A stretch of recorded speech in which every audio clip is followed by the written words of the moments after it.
আপনারা এখন দেখছেন সেই ঘাটালের ঐতিহাসিক ভাষাপোল।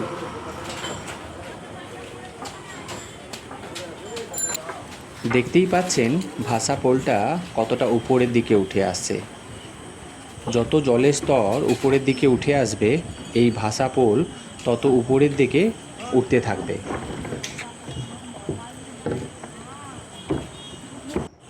এখনও ভাষাপোলের কিছু কাজ চলছে, আর ভাষাপোলে যাতায়াতও খুব কম চলছে, কেননা জলের রেস প্রচণ্ড বেগে আছে।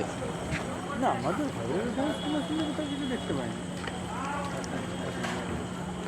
দোকানের সামনে দেখতেই পাচ্ছেন জলের কত গতি, সেটা যত সামনে থেকে দেখলে আরও ভালো করে বোঝা যাবে যে খুব রেস চলছে নদীতে, এবং তারই মধ্যে সবাই পারাপার করছে এই ভাষাপোলের উপর দিয়ে। তবুও সবাইকে সাবধানতা করা হচ্ছে কেউ ভাষাপোলে যাতে না বেশিক্ষণ টাইম দাঁড়িয়ে থাকে। আজকে এই পর্যন্তই আপডেট। আবারও কালকের আপডেট পেতে অবশ্যই চ্যানেলটিকে সাবস্ক্রাইব করবেন, এবং ভালো লাগলে অবশ্যই চ্যানেলটিকে একটা লাইক করবেন।